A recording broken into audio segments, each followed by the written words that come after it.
This is Match Week. I'm Artie Yamit. This podcast focuses on the stories in soccer that usually go untold, the moments behind the headlines, the conversations fans have been waiting years to hear, and the realities of the game you don't always get access to. Yeah, I came here with my Man U jersey on.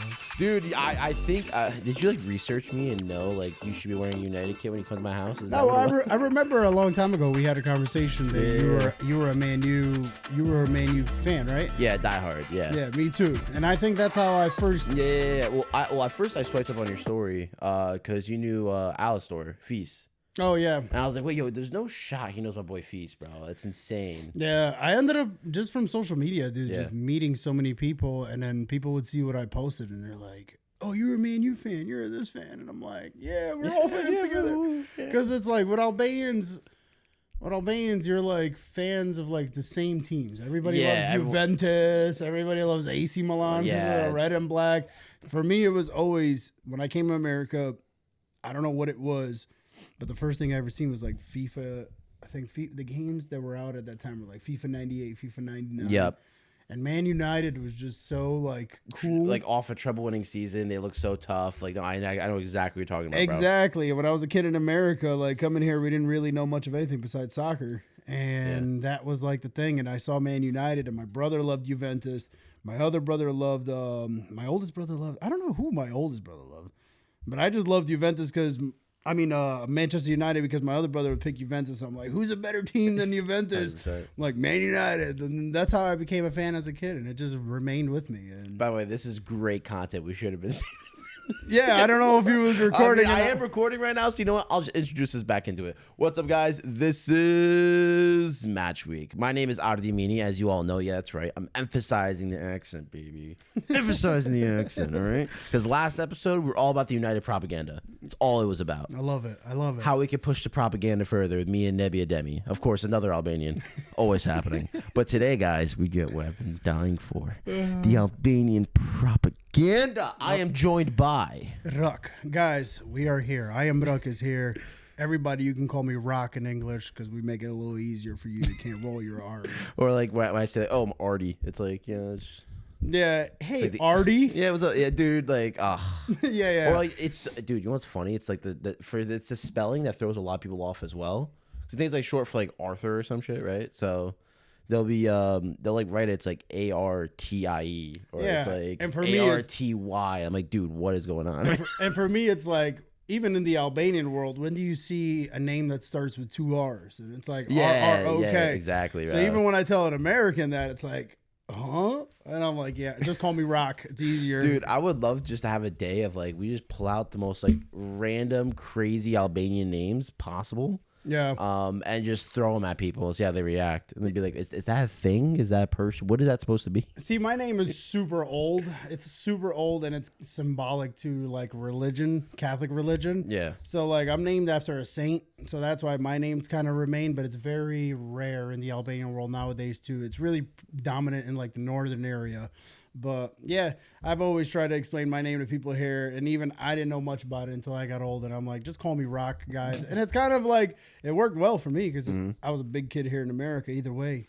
So like Rrok fit that. They fit the aesthetic, you know what I mean? Yeah. So I'd walk into a room and everybody'd be like, Big Rrok, what up? He's here. And yeah, it just kind of stayed. So it's cool in the American community, but even in the Albanian community now, telling people my name is Rrok, they're like, oh, that's actually pretty cool. Yeah, you know, it's different, bro. Hell yeah. So I love it. I was nervous about it when I was a kid, but I love it now, man. It's cool to kind of have a different. I'm trying to think, like, what's like the John of Albanians? Because I think I have a couple names. I think that could be like the John of like Albanians. You know what I'm talking about? Like, for me, my take here, I think it's Idid.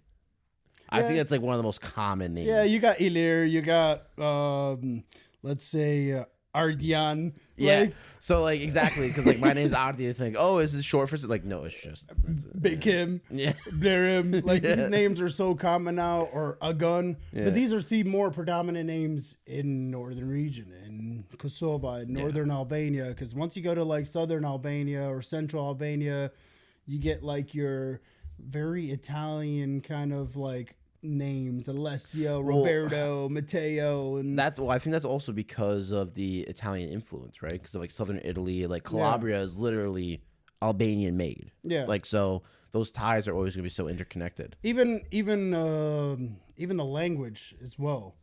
Like you get into central southern Albania, the dialect is so Greek and Italian as well. Because like I have Greek friends and Italian friends in Connecticut where I live, and their accent sounds the same as southern Albanians, and I'm like, it's very eerily the same. Whereas us, you're just like in northern Albania, or you get to Macedonia, it's very like deeper. It's words cut in half. Words are a little quicker. Just said a little bit different because of our Slavic influence and Turkish influence. It's a lot different. Because the thing with Albanian, right? So it's originally like Illyrian, right? It's like with the Illyrians and like how it was spoken. It's a really old language, and over time, it's like with any language. With Spanish, I use Spanish as a prime example when I explain this to people. It's like the Hispanic language has so many dialects because of there's the Spaniard Spanish, right? If you're from Spain and you speak Spanish, right? Yeah. But then there's also the other dialects of like if you're from like Venezuela, if you're from Uruguay, if you're from Argentina, you know what I mean? Like there's going to be different influences in how you speak in that regard. Yeah, exactly. And like for us in the north, it was more Slavic predominant and Latin predominant. Yes. We got a lot of the Latin Slav mix, whereas central southern Albania, you got the Latin Greek mix and the Turkish mix. So there's like the wave of how they got it is a lot different than the wave of how we got it. Exactly. So it's still all Illyrian based, but you got Illyrian based and with Latin based. You got Illyrian based with Italian Greco based. So very different, but all still the same at the end of the day. We all still end up understanding each other. I think if we just slow it down for each other, that's how it was for me. Like I never heard anybody from Albania speak like southern Albania speak until I was like 26, 27. Yeah, for me it was definitely my 20s as well. Like definitely in my early 20s, I would be in the same boat because you used to like I was like we were talking about this a little before. Like I'm used to being surrounded by my boys who like from the Katuns, right? Where it's like they're from Vedesh, Dilegoj, or they're from like Livadi. Yeah. Or Livadoi, sorry. Dude, if you don't say it the right way with some of these guys, they're gonna bug out. Oh yeah. No, but like so like I get it where it's like those dialects can be like the inflections can be sort of influenced in a certain way. 100%. Oh yeah. Especially like when I met people from like Macedonia for my first time, like later on in my life, you got like people from Dieber. The Dieber accent is still very, it's still very also like Kosovo-esque for us too. Yes. So I can understand a lot of the way people. more northern, so it makes total sense. Yeah. Whereas I start meeting people from like Strug and like places like this, and I'm like, bro. no offense, the Albanian is very different. It's very different, especially if you're not used to it. You start hearing it and you're like, whoa, what is this? And it's very different to me, and I can't help but say that it's different. 100%, because like so a lot of that was the influence of people moving around and stuff, right? Because obviously Albania's had its history for a lot of people who don't know. I mean, granted, this is going to be an Albanian history podcast. Make that perfectly clear. Yeah. We're just starting in this direction. We're going a whole different way. Yeah, but, I love how we just went a whole different way. Sorry, because it's I get so intrigued into talking about dude, so many things. The sidebars on the show are crazy. They'll go from like being eclectic of like, oh, we're talking about nationalities and breaking it down to like the last episode. I by the way, a lot of people have been texting me saying that was the craziest sidebar I've heard in my life, where they're talking about like, oh, like how there's like people your age now. Like think about it, like you're 32, I'm 26, right? We're like older, and like, you know, when I coach soccer, I deal with the little kids, and I made a joke about how like, oh, like they're no longer MILFs, they're all women my age. And dude, the amount of text and DMs on like Instagram I got and everything, I was cackling of the responses because everybody, like, don't get me wrong, this is a well-known meme. I want to make this perfectly clear. I was rehashing something, but like a lot of people like messaging me about it and like freaking out was hysterical. Yeah, like even now I'm 32, so I forget that I'm in my 30s. Dude, I'm like, yeah. Even now I'm like, I'm old, and I'm like, I don't even know what fits anymore in my criteria. Exactly. I'll be like, yeah, I'm just a kid from here, and then I'm like, wait, Not I'm kidding 32. anymore. Yeah, not kidding anymore. And I'm like, crap, am I even supposed to say that? And I'm like, I don't know. You know, nowadays I feel like 30 is the new 20 anyways. Yeah, dude. So like, definitely. I feel like people still in their early 20s to me now in the way that I've learned things, I'm like, kid in their early 20s to me still feels like a teenager. Yeah. Whereas you start getting to like 26, 27, 28. All right, now you're starting to see a little bit more in life. Because I feel like the way we've been hitting life, Yeah, dude. it's a lot different than our parents. Yes, 100%. 100%. Like we got hit, like me being a 90s baby, 94, like I came into a world where the internet now just started really blowing up.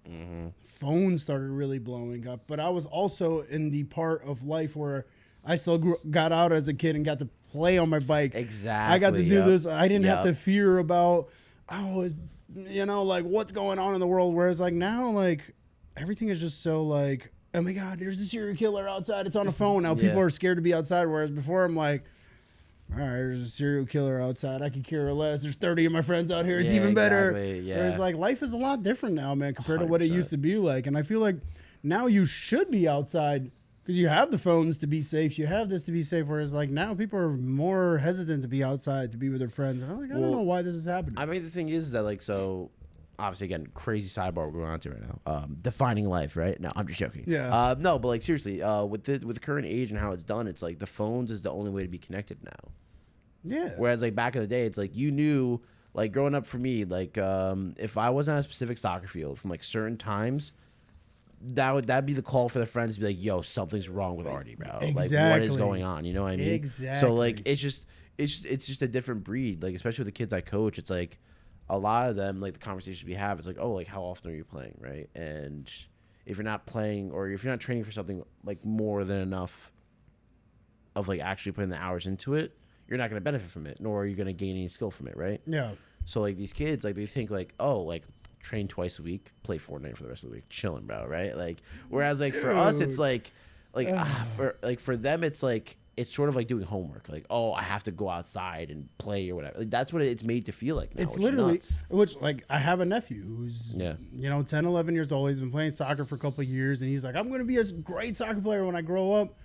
And I'm like, I obviously all believe him because he's my nephew. Yeah. I'm gonna push you to be great. If I'm gonna hear that, I'm gonna give you my 2 cents of what I know because I was an athlete myself. When I played sports, it was an everyday thing. I had to practice every day.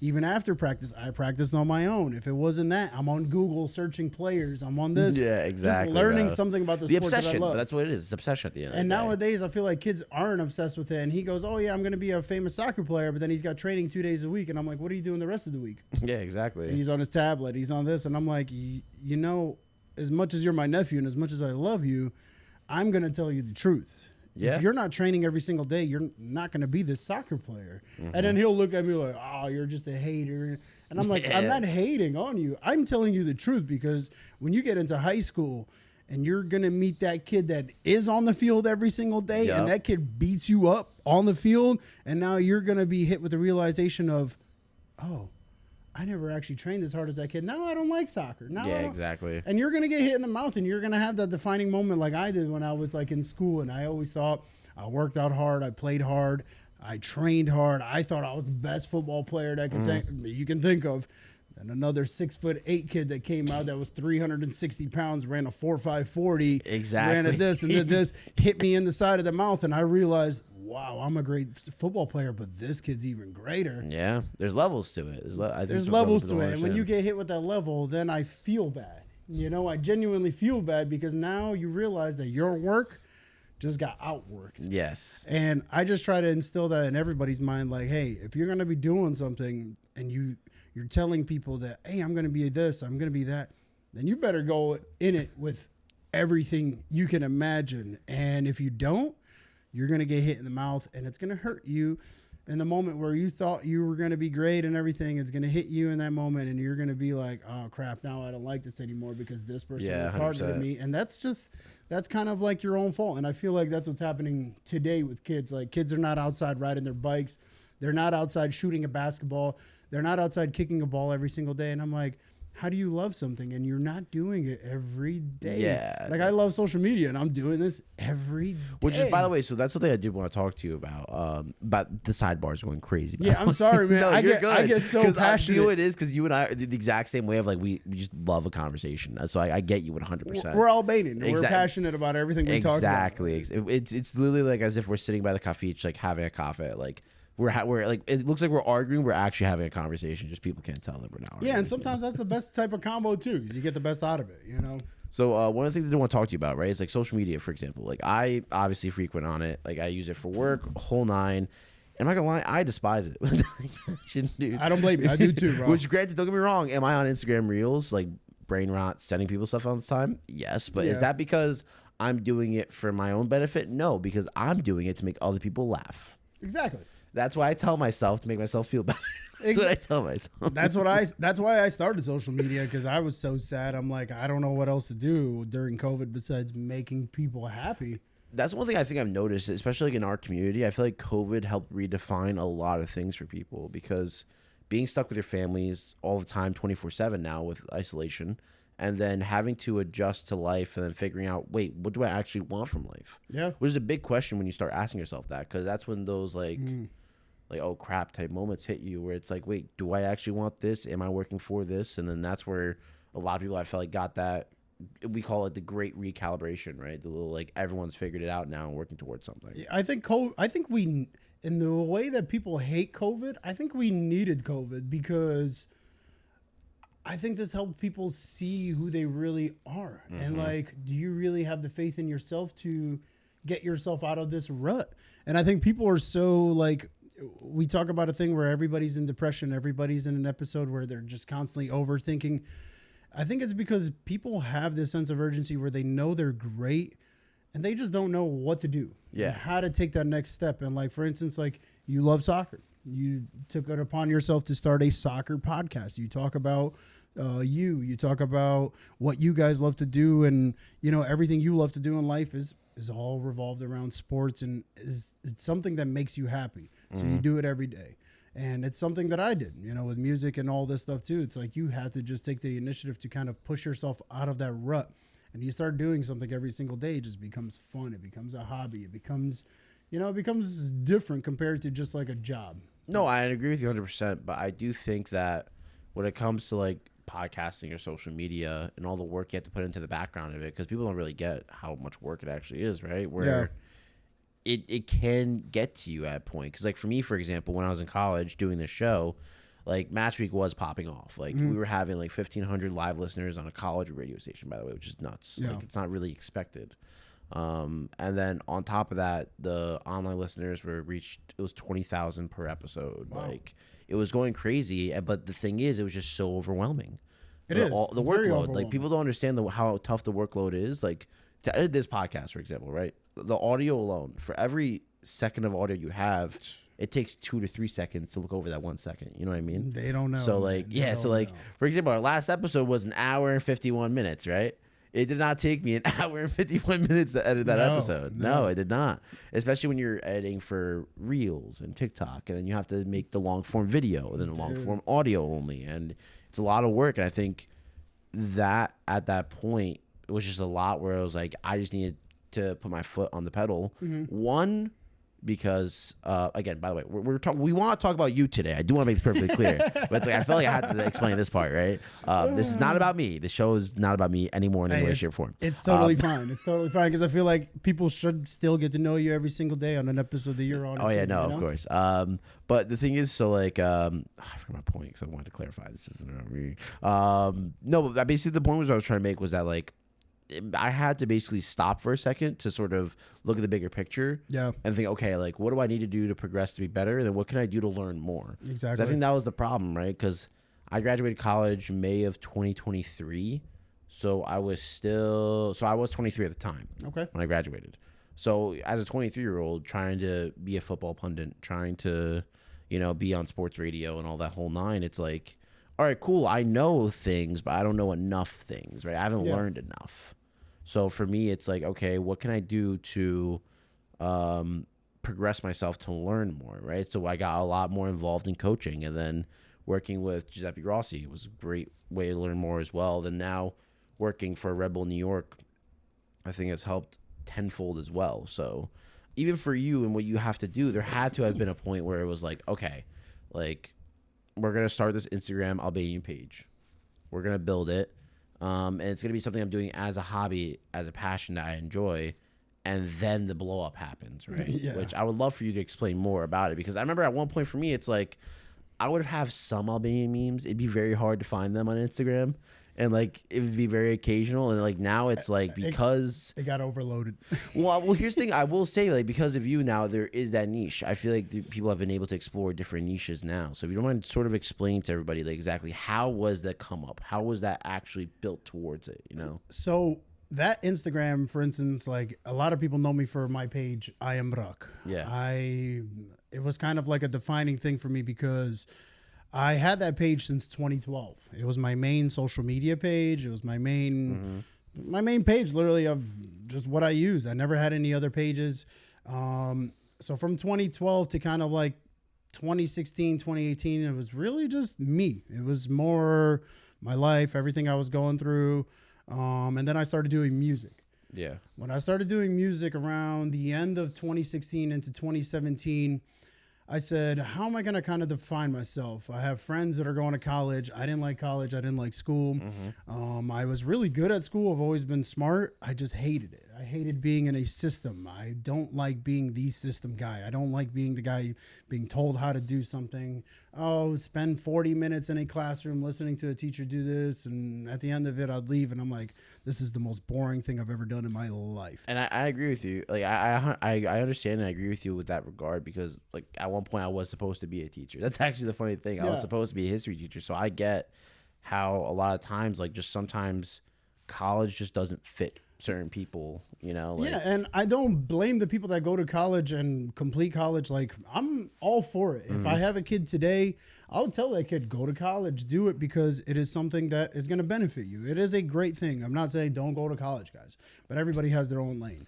And for me, it was one of those things that, like, I went to college, I started doing school, and then I'm like, I just can't do it anymore, because I just felt the drive that I have to do something on my own. yeah. And if it's creating a business, if it's doing music, if it's something, I'm just going to do it. And I have to push myself to a limit where I can't be, you know, how can I say it, in confines of like, you can only do this at a certain limit at work. You can only, I'm like, It's sort of like the expectations that were set to you, where it's like, exactly. all right, like if you go to college, this is the only way this can happen, or if you do this, it's the only way X can happen. So it's like you're being confined to those expectations. Yeah, and I didn't want to just kind of be stuck with one thing and just being like a office rat or whatever the case is.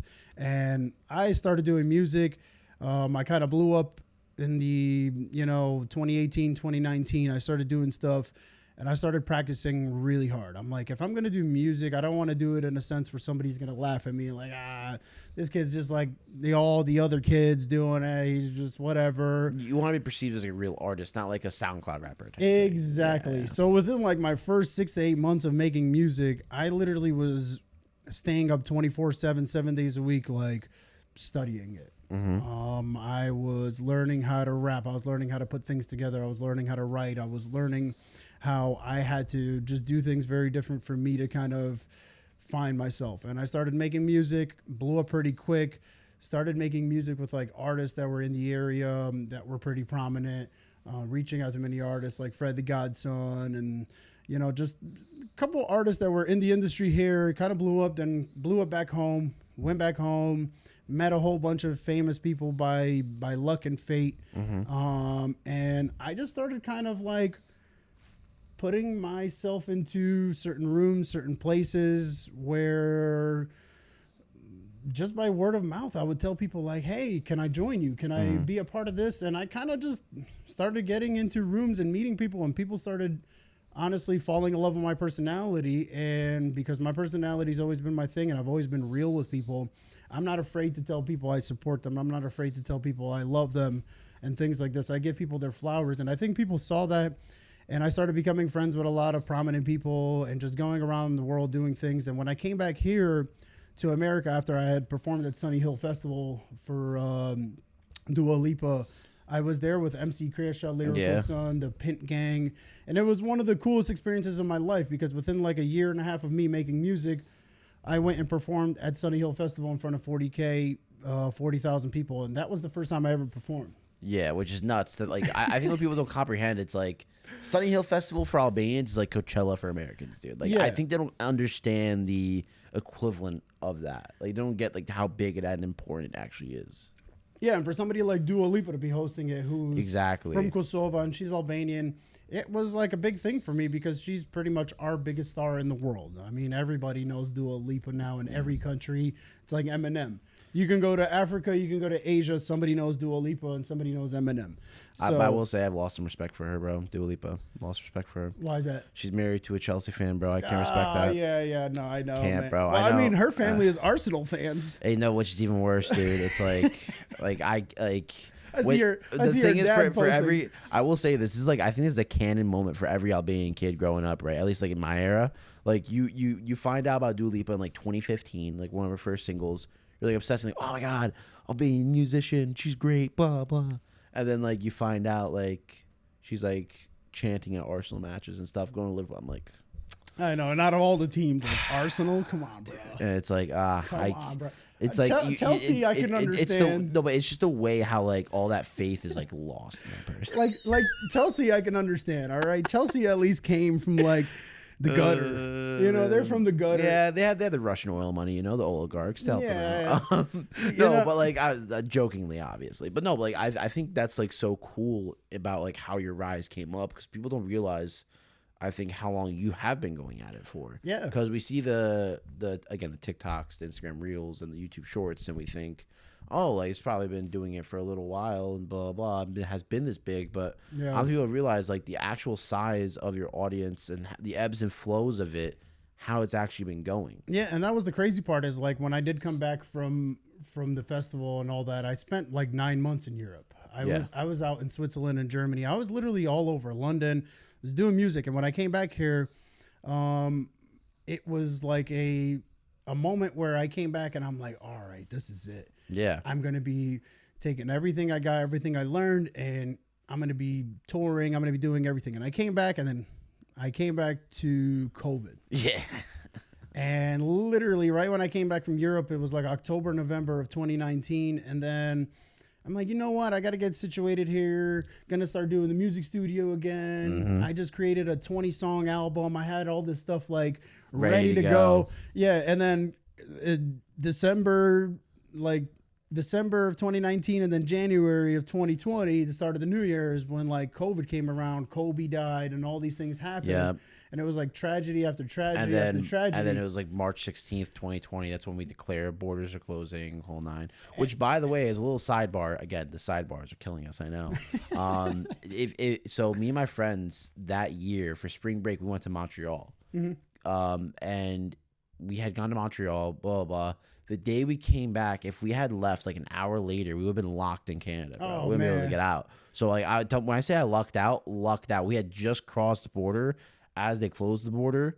And like when we all got home, we see like ShopRites are empty and this is that. And like Costco's terrible. insane. And it's like, what is going on? It What? was terrible, bro. Yeah, I know. Actually, believe it or not, like I was working Mercedes-Benz at that time just because I just picked up a random job just to make it. Yeah, make some money, bro. Because people Yeah, think you're 100%. making money from the music stuff, guys. You don't. No, you don't. You don't make money from music unless you're a big time artist who's touring the world, and that's the only way you get money. Yeah, but Streams even and stuff. but even if you're a big time artist, the record deal Yeah. also, because like we all hear the stories, and like funnily enough, the way how record deals were explained to me, where I actually understood was Jared Leto, which is nuts, right? The last person you expected, right?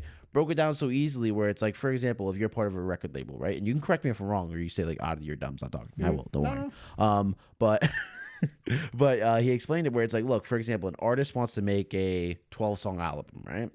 The studio will give them an advance of $250,000 for the album. So they'll make the album. It'll do really well in sales and like it's going crazy and they're touring, but that profit, 80% of it, the record label takes. Oh yeah. And then there's another 5% on top from your agent. And Then you got to pay of that. Then you got to And pay that $250. And then you realize you still owe that $250. So then now you're in the negative, but the studio's like, oh, we'll give you another $250. Yeah. Make another album so we can help you get out of that rut. And they just keep doing it and doing it and doing it. Where you see like, so like for example, Justin Bieber was a big thing, right? Where everyone's like, oh, like what his Scooter Braun and everything did to him. Like people don't really get like the record deal can actually break you. It's very rare they make you. Oh, the record It's very rare. The record deals kill you. I have so many friends that were shelved and just never put out. I mean, it happens. It happens to the best of everybody, man. And that's why I was glad that I kind of stayed independent, because I'm like, I can just do whatever the hell I want. I can meet whoever I want. I can support whoever I want. Exactly. I can share whoever I want. I can make videos with anybody, songs with anybody. That's why it's better to just remain independent and believe in yourself, because as soon as you sign contracts and stuff with these people, it's terrible. Well, that's one of the big things, right? So the biggest news that came out was Bebe Rrok, right? Fellow Albanian.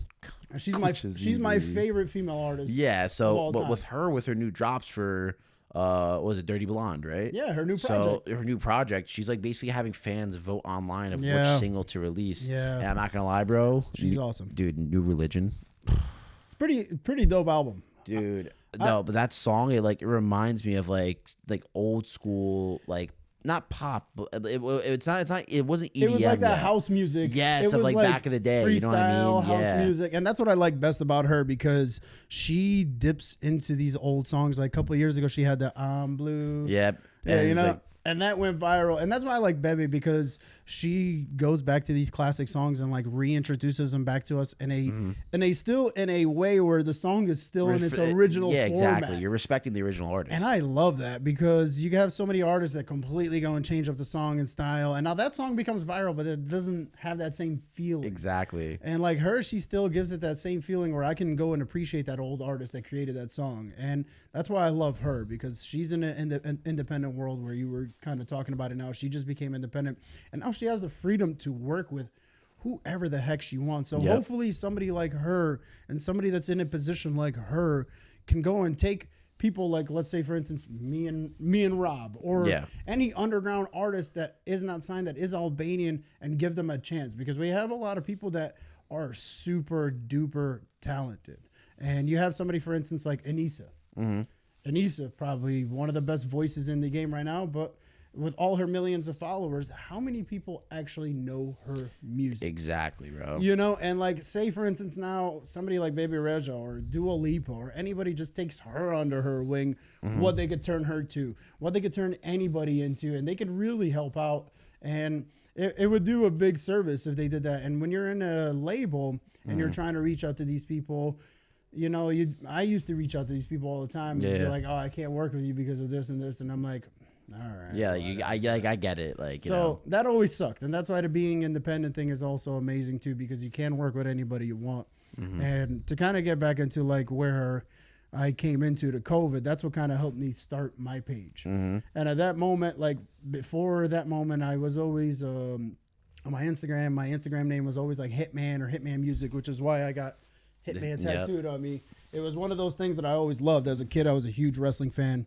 That's where I got that Hitman. So the Bret the Hitman Hart type thing? My favorite wrestler of all time. I got you. So like that was always like a nickname I always wanted to have, always something I loved. And I don't know what happened. I had like a redefining moment where COVID was like, made me really deeply think. I'm like, what is going on in the world? Yep. I'm like, everything right now just feels so depressing, so dark. I'm like, I have to start posting something positive. So I started posting motivational quotes. I started posting funny videos time to time. I started posting like Albanian facts time to time. And I don't know what happened. One day, I decided to just change my name on Instagram because I'm like, I just want everybody to know me as Rrok. Yeah. So I did it. I am Rrok. That stuck. And then the next day I went and like posted a video, and it was funny because that day I was actually telling my mother, I'm like, I kind of want to quit social media. I don't want to do any music anymore. I was like, I just want to go be a normal person, because I was like, COVID is already too much to deal with. Exactly. Loss of friends, loss of family members, all within such a short span of time. Yeah. You know, and I told my family, like, I don't want to do this anymore. I don't want to do any of the music. I lost my motivation.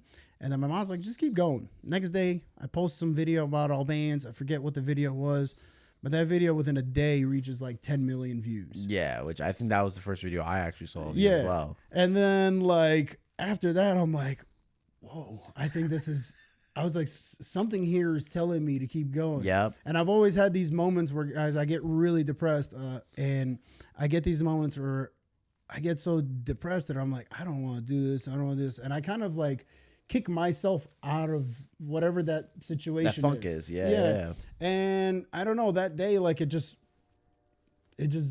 shut all that off. And I'm like, I got to start. And I just started posting videos. I started posting facts every day. And then everything I was posting literally that week was just going viral. And at that point, I think I was at like 5,000 followers that I worked really hard for all those years to get.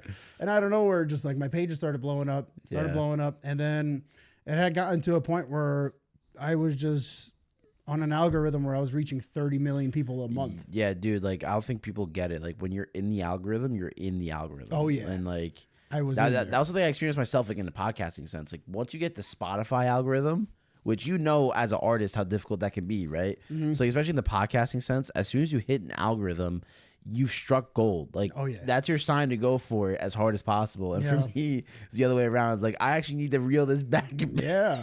And it's not even that was the crazy part. And what was cool is prior to that, like I already had a lot of important following. Like I had a lot of big name Albanians that were already following me just because they were my friends from the music. So people started seeing me as like, who is this guy? This guy, background guy, because a lot of people don't know about you. That's the thing. Exactly. So like it started blowing up really fast, and people saw I had all these followers, and it went from having Dua Lipa's family follow me, Baby Reja's family follow me, Rita Ora's whole family follow me. Like every single prominent figure you can think of in the Albanian community followed me.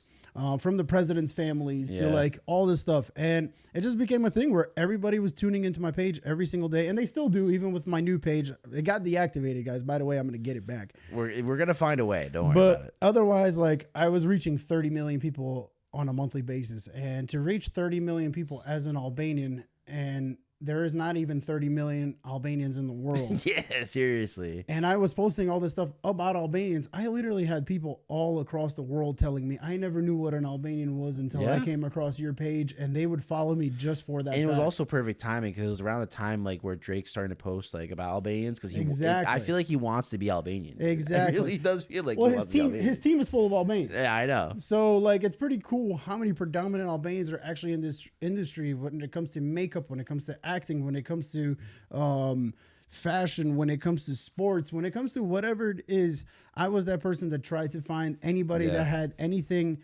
Albanian related, and I would post about them and I'd share about them. And the next day, that person would literally get like, viral. Yo, thanks, appreciate it. Yeah, they'd go viral because they'd get a whole new 2,000 followers, 3,000 followers all within a 24 to 48 hour period. And they'd be like, how the hell did this just happen? But I think it's also that Albanian loyalty, I think, translates to the digital media as well, which you don't realize, right? Yeah. Because I think that's like, so when a lot of people that I've met, like I've become friends with, they don't really realize how like loyal of a people we really are. Because like, granted, like for example, I've been to the UK, right? So obviously the stereotype of the UK, it's like, oh, all the bad men, you know, selling drugs, blah blah blah. Yeah. There's always a label. Thing. Yeah, exactly. Whereas like, and even them, they were even shocked by it as well. Like probably meeting an Albanian, and even over here. Where it's just like for us, it's like we see a mobster, we're like, oh, he's Albanian, I love him. I know he's a mobster, I know he does crazy things, but we got like a heart for him, you know? Well, you know what it is because like we love the representation. It's like when we first saw Taken, right? Everyone thinks like, oh, when you see Taken, the bad guys, they took Liam Neeson's family, you know, I have a particular set of skills type thing, right? And I'm just meanwhile, like, we're celebrating while watching. Oh, we made it! Which is come on, which is nuts, which is absolutely nuts. That is funny, but yeah, no, that is how it is. But like at the end of the day, we just love to see us represented. But nowadays, though, I think we are working on that too. I mean, you have so many organizations, you have so many people like me, for instance, or just other people that are doing it in a more positive light. And I understand the people that had to do what they had to do, and now they're in that world. You know, things happen, and we were in a communist regime, we were in genocidal wars, we were in everything. So I understand people had to get out and do whatever they had to do. It's actually so funny because like a lot when you explain to people what the Kosovo War was, because a lot of them don't know what it was. Yeah. They'll sit there, they'll be like, wait, what? Like, like, And not just that, not even just Kosovo. You go to southern Albania, you had Chamaria. Yeah. All within the 1900s also. You had more Albanians that were actually killed in the Chamaria genocide than Albanians in Kosovo or Bosnians. Yeah. So, or even our heavy influence in World War II. Like, people don't realize like how crucial it was for where we were to be helpful in that regard. Yeah, you know? And it was very crazy because it was such a weird time because you had Albanians that were part of the Nazi fascist movement, but yet they're hiding and then you had people at the same time within the country just to try to survive. Exactly. So Albanians always had a survival instinct, and they always tried to remain in this thin line between, you know, doing good, and also even the ones that supposedly did bad only did it for survival reasons, and we tried to keep ourselves alive, and this is what we had to do. And that's why today Albanians still exist. And if that didn't happen, we would have never existed. If we never worked with the Ottomans, if we never worked with the Romans, if we never worked with the Slavs, we would not exist today. And that's why we had to get into those areas and those governments and those things to make us survive today. And that's why there is the different religions, there's the different this and the different that. But at the end of the day, we made Albanians survive. And if we didn't do that, we would have never existed. We would have just been an afterthought, like the Pelasgians or Illyrians or whatever people think now. And we would have just been an afterthought, and we would have just been part of a different community. And I mean, at the end of the day, probably life would have just went on either way. But now we have an identity, and we got to keep our original identity of the first Europeans in the world, Albanians. We, have a history that a lot of other countries do not have. We are the only people in the world that still have our original language. Yeah. Everybody else's language is mixed with something else or changed or influenced. Or it's modified over time. Yeah, modified over time, where we still have our language that we spoke pre-Jesus, pre-Alexander the Great, pre all these people that were big. And to still be here today and to now actually have a flag that represents us all, the Albanian eagle, I just think it's the coolest thing ever, man. And that's why I used my platform to promote it so hard, because there's even Albanians that don't know our history. No, and when I teach people our history from everything, whatever it comes from, it makes me proud, because now I'm teaching somebody the correct thing, and not just something they've seen on social media or something that's been AI influenced or something that's been under propaganda through neighboring countries.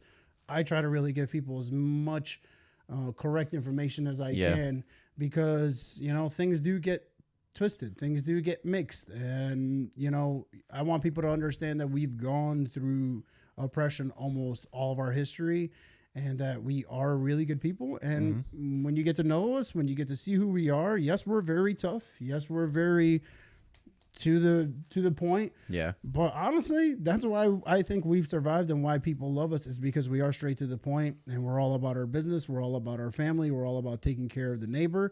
And that's just who we are as people. And I just enjoy showing that to the world, because I feel like the world has lost that.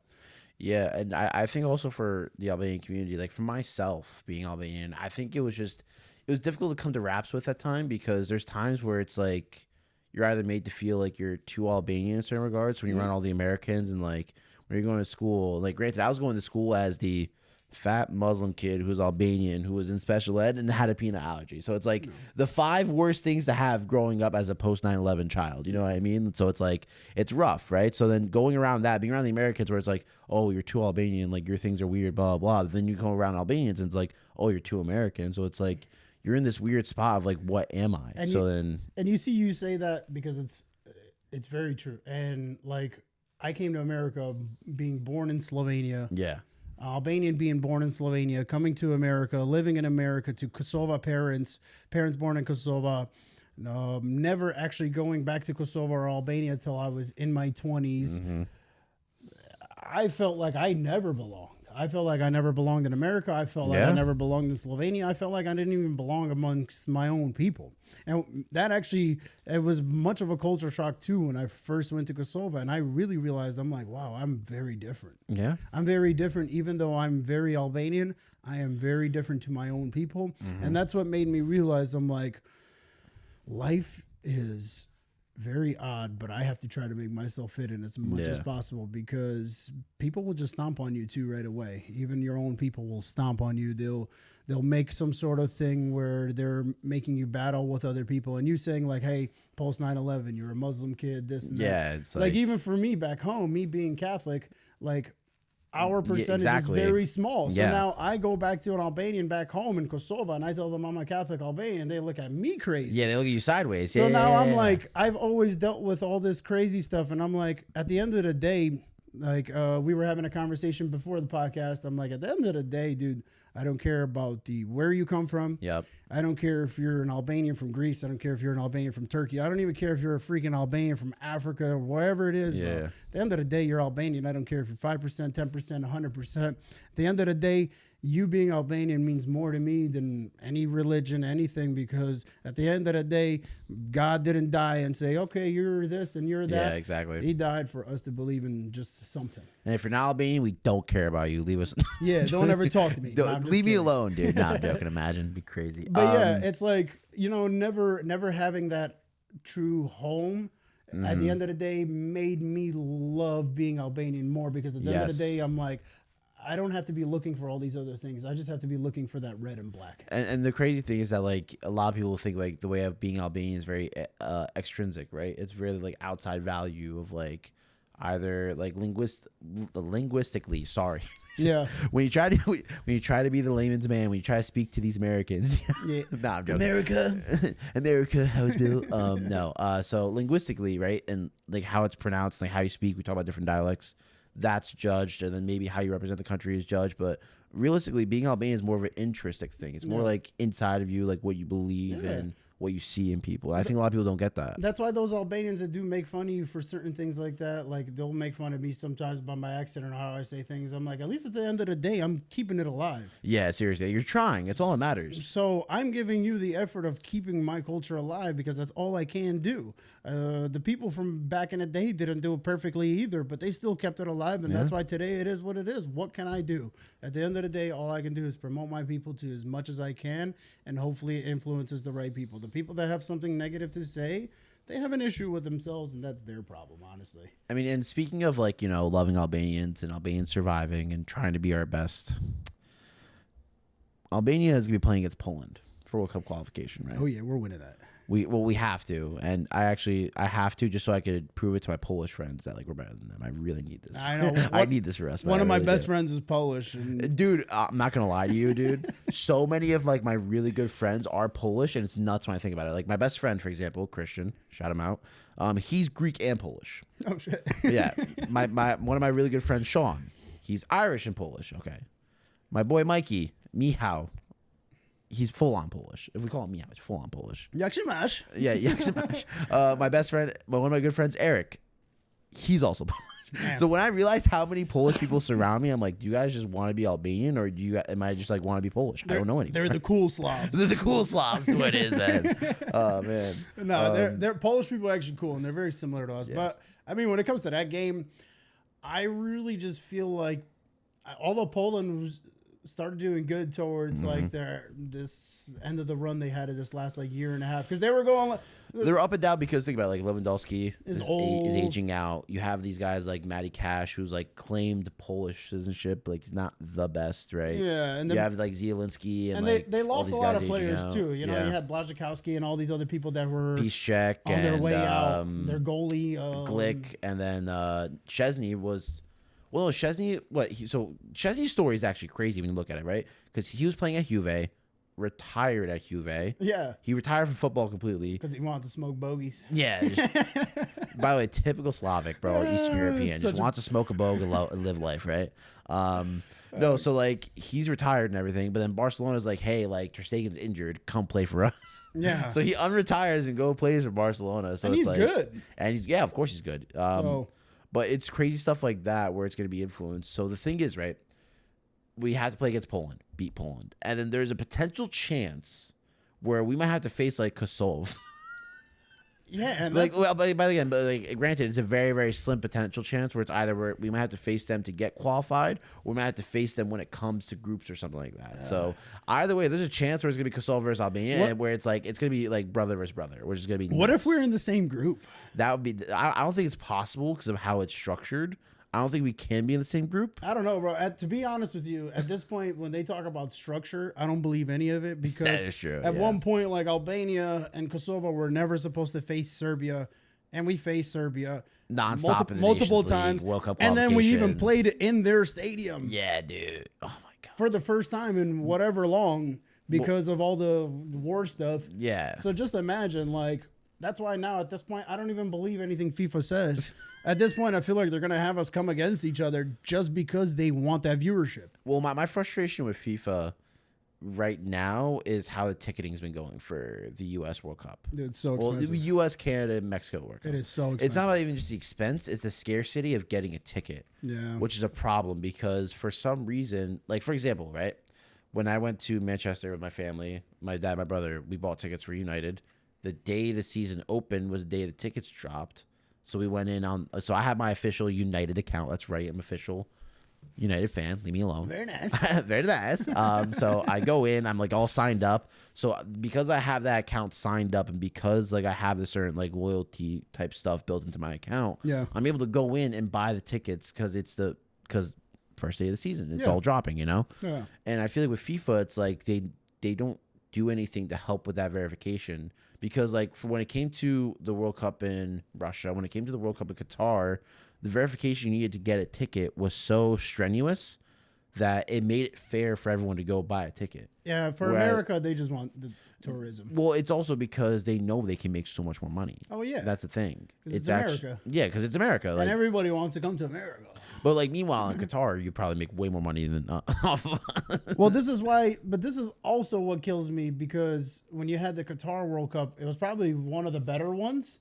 I mean, the final, I think, was the only thing that ruined it for Yeah, me. the final ruined it, but I'm trying to say, like, in terms of systematically. Oh, like, yeah. And they were trying to downplay it so bad, like, oh, it's in the Middle East, it's in this, it's in that. But, like, it was done really well, though. They won't allow you to drink, they won't allow you to party, they won't allow. It's like they were, like, doing so much propaganda over it, and it ended up being a really good World Cup. Yeah. Where I feel like the one that's going to happen here is going to be the one that's going to be, I don't excuse my language, a shit show. Yeah, Like, it's going to be because, like... It already is. They're already having so many complications. Well, there's like so many cancellations for watch parties. There's so many cancellations because for it's going to be a madhouse. Well, because I also think we picked all the wrong stadiums to do it at. Like, no Yeah. offense, MetLife Stadium is by far the worst stadium on location alone. Like, not location because you have so many airports nearby where it's the easiest one to get to. Yeah. That I can understand. But in regards of infrastructure, if you don't live in Jersey, you're not going to understand what it's like trying to get out of MetLife Stadium or getting to MetLife Stadium, especially with American Dream right next to you right there, dude. Good luck. Good luck. I was just recently there for SummerSlam, dude. 2-night event. Good luck. Dude, you know how long it took me to get out of MetLife? Yeah, I can imagine, bro. I can imagine. It's terrible. It's really terrible. And that's why it's hard to even be a sports fan sometimes in the United States. And it sucks because, like I said, one, for the pricing of a lot of games. Like me, for instance, I'm a huge New York Knicks fan. Yeah. There's... MSG, good luck, bro. I'm a diehard loyal Knicks fan. Yeah. But, like, who realistically in their rightful mind wants to go to a playoff game and spend $3,000 on a nosebleed? Yeah, dude. Like, granted, when I went to WWE, right, for SummerSlam, I was like ringside and I spent like $3,000 for 2 nights for me and my uncle for his birthday. I bought it for him, right? So it was like that is in value makes total sense of what you're getting, right? Yeah. You're right. It's like getting a sideline right next to the team bench Yeah, I type understand view. that. You know what I mean? Yeah. So it was like, if you're gonna pay that kind of money, where $3,000 for some people might mean nothing. Yeah. For us, it's like, dude, like, But $3,000 for somebody that works every day, 6 days a week, like 2 that's jobs. a lot, bro. Yeah, it's a lot, and I know they only probably want to keep their 1% of fans, anyways. The guys that are making, but at the end of the day, like, But that's what hospitality suites are for, though. Yeah. Like that's what, if you have money, buy a box, buy a suite, buy this, buy that. Let the real fan enjoy the actual fan experience of that game, and we really don't. And that's why most of the time I'd rather watch a sports game at home because I'm like, it's just a better experience. I hear the commentators, I hear this. Like I think it depends. Like I can go to the bathroom, I can eat food, I can do whatever I want. agree. No, so I agree with you in that regard, 100%. But I think it depends. Like, so for me, I've been very fortunate enough to go to a lot of live sporting events. So when I go to Citi Field for the Mets, great time, great experience. It just sucks I have to drive to Queens, bro. It's literally the only bad thing about it. See, that's not a bad one for me. Like, I just despise driving the city personally. Like, I've done it so many times. Yeah, I it's hate just it too. it's just a frustration because people think New Yorkers know how to drive. They don't know They how to don't. drive. No, They really don't. They don't. But like, for be able to go to a stadium, whether it's like, for me, I've been to Citi Field. I've been to Citi Field's nice. Prudential. I like I've Citi been to Field. Prudential numerous times for different events. So I've been to watch the Devils. I went for the Grammys, and then I also went for Friday Night SmackDown. So I've been there for 3 different events. Wrestling events are so much fun. Oh, dude, they're so much fun. So I took my friends because my friend Grani was able to have like a plug of some sort where we were able to get them at like a discounted type price, right? Yeah. Where we weren't like all the way down. We were sort of like where the suites are in Prudential. and perfect view. We saw everything. We saw like the John Cena cut the promo, turning babyface type thing, back to babyface. That's amazing. We saw Randy Orton just like RKOing everyone and his mother. Yeah, that's so awesome. And all of us just hitting the. That's so awesome. So like, yeah, like, so what I'm just trying to say is like being able to like, and also for me, prime example, because I'm not saying this because I work for them, right?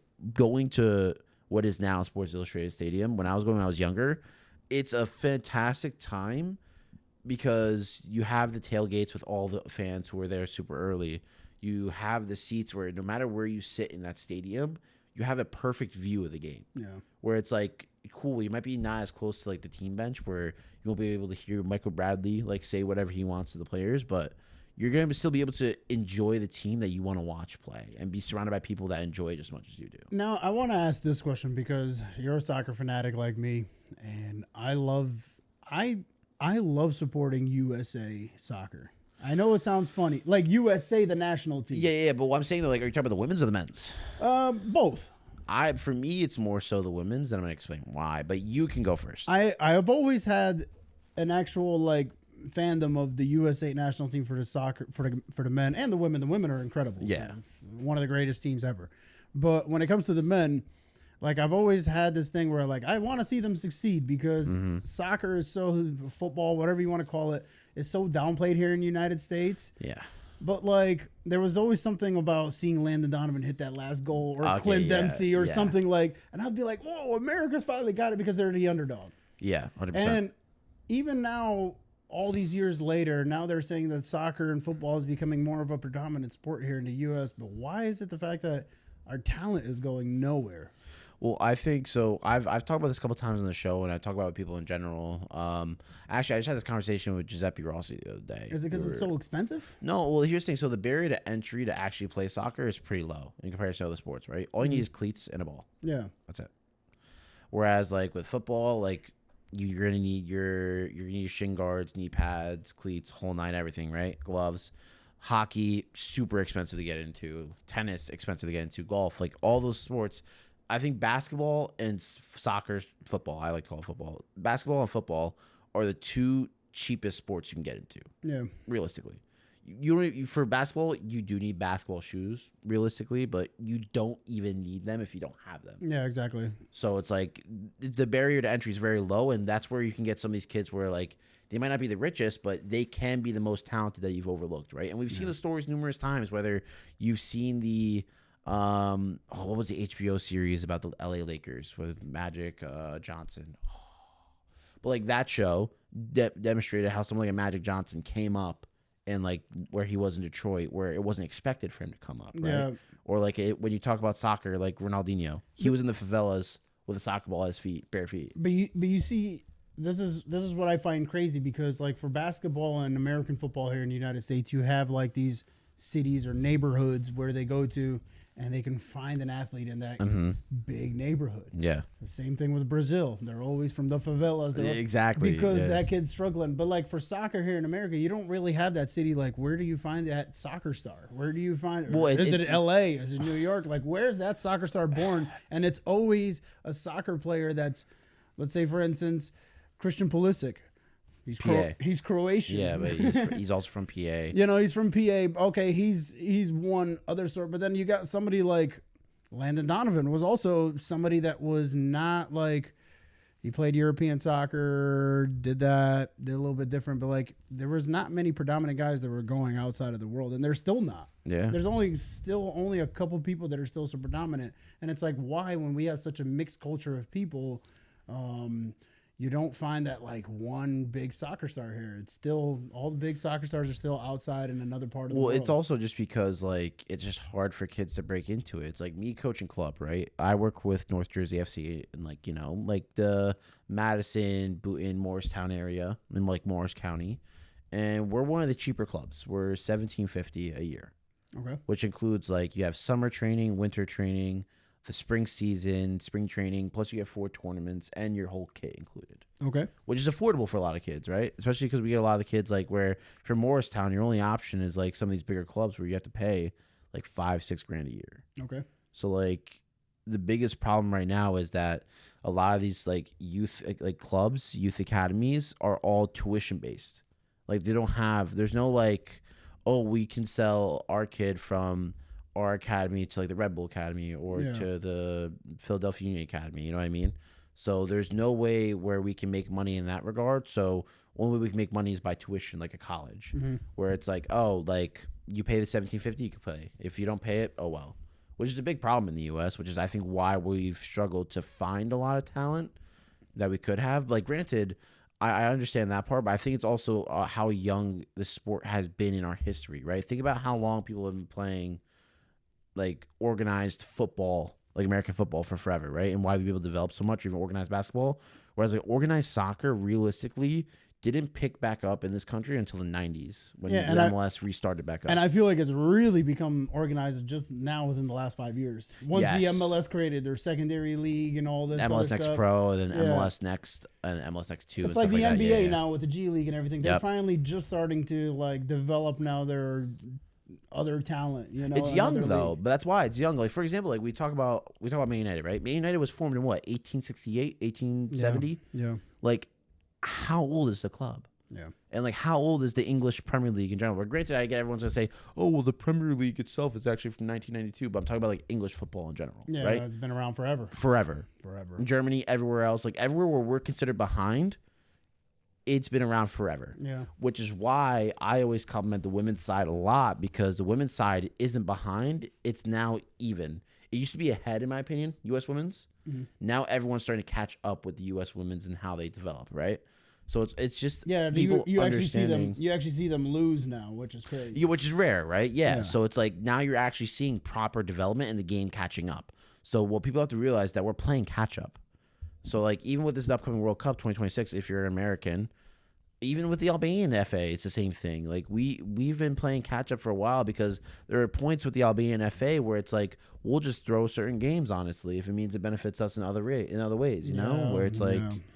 So now it's at a point where the FA is competitive, where we're winning awards from FIFA and UEFA for our youth development, and even having kids where they have the choice between the United States national team and the Albanian national team is nuts now to have. It's like, you see though, if I was a kid from another country, like excuse me, like Brazil or France or anything, I'd be dying to come to USA and play in the MLS and become a star here because you would literally stand out. Yeah, but you wouldn't make enough money though. That's just unless you're a DP, unless you're a designated player, you won't make enough. After seeing things like Leo Messi, he's at 40 years old getting on a $100 million contract. I don't see why he gets it. But that's different because that's a deal between Messi, MLS, Adidas, and Apple TV for his stature. Because like I don't think a Neymar would have gotten that deal if we're gonna relate to a Brazilian. I don't think he would have gotten that. But either way, I think some of these guys, like some of these big name stars, should try to come out here because I feel like it would actually elevate everything for them and for the sport. I think for me, it's just we just need more of a focus on just development and emphasizing that development. I don't think we should go to people like the biggest thing in media that I see a lot when we talk about the MLS. And again, this comes from someone who works at MLS Club, and I'm not saying this in an insulting fashion whatsoever because it's getting to a point where MLS game days are probably my favorite days of the year right now. Like I am having so much fun watching and working for the Red Bulls. Like it's an absolute pleasure and an honor, right? And I've heard they've become a lot better. Yeah, but the thing is, like, what we have to understand is that like the MLS is still developing. It's a very young league. Yeah, we have to understand how young the league is in comparison to other top flight leagues around the world. So it's like we can't have this frustration of what about this and what about that with our own personal top league. It's like we can't, like, even with MLS trying to promote itself as like, oh, like one of the top 10 divisions in the world, like don't even go for that. Like don't even think about trying to boost yourself in any way, shape, or form. Just go for what's best for the league and for the people in the league. I think that's like the biggest thing that has to be focused on. I think the MLS though should do more of a thing of creating more of a structure for youth programs for like for football and soccer. They do and they don't. They're making a massive amount of money. They should be able to get into some of these communities and some of these areas and create these youth clubs and youth teams and be able to fund them at least. Well, here's the thing. So they are, but you have to understand, like, for example, Red Bull Academy, right? Or even a Philadelphia Union Academy or a New York City FC Academy, right? Those are the three closest. They're getting kids like from the Morris County area, my area. They're getting kids from Connecticut. They're getting kids from Philly. They're getting kids from South Jersey. that are actually local to it. It's just sometimes the talent's just not there yet. I think we have to understand that. Like, for example, Adedi Mehmeti playing for the first team for Red Bull. So proud of that kid. I'm so happy for him. Yeah, he's Watching pretty him good. play for Red Bull too. He's like, what, 16, 17? 16, yeah, he's 16. Insane. So insane, right? So I'm so proud of him. I'm so happy to see him doing well. And he's someone that's from Staten Island, right? So, like, again, it's taking that time. I think I think we're just so impatient because we want to see the best for people and we want to see the best for ourselves and the people we work with, but we just need to have more patience and more understanding of the time that's needed. I just want to see USA be good at it because yeah, but I mean, but then again, what do we expect though? We can't expect us to go from. I will say this though, we are a lot better than people think though, because look at the last World Cup, look at the last few World Cups. Yeah, everybody tunes into an American game. They tune in because they just want to see like how's it going. Like they're checking out the development. And they always prove everybody wrong, bro.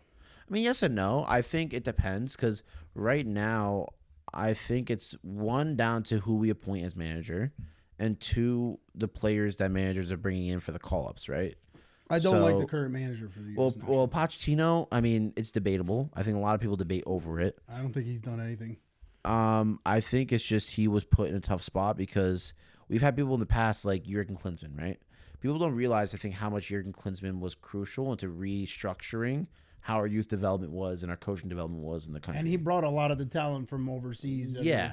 And I think for me, it's like Poch is just struggling because I don't know if it's a federation thing that he's being harped on from or if it's a personal thing where if it's, hey, we need to promote more MLS players or if it's, hey, we need to promote more European players. I don't know if there is anything like that behind it, so I can't say that. I feel like it has to be because when Jurgen Klinsmann started getting all these players from overseas, like Norway and stuff. Yeah, everybody was making a fuss about it. Oh, why is he getting all these other players from other countries? And they were making a fuss about it. But then they were doing really good when he was doing that.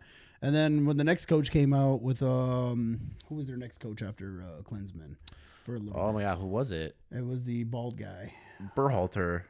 Yeah, Berhalter. Greg Berhalter was recent. And then even he started kind of using a lot more of those players too that were from overseas, from different countries. And Berhalter, I did feel bad for because there was the whole like Giovanni Reina incident. And yeah, I actually met him in Chicago, so I went to the. That was a weird situation. I don't understand what happened there, but it kind of ruined the whole like good dynamic that was the going vibe on. and everything. Yeah, and, like USA, the vibe for that team was really good. Like, oh, next World Cup they're going to be.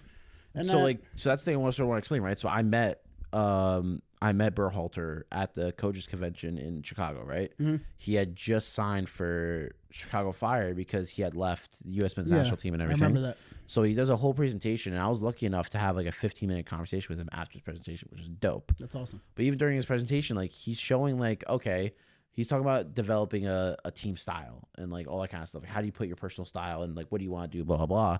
And he's like making points of like showing clips of everything he was doing with the national team. Like, here's how I was looking to build out of the back. Here how I was looking to build within the middle and then break in through to break the lines and stuff, right?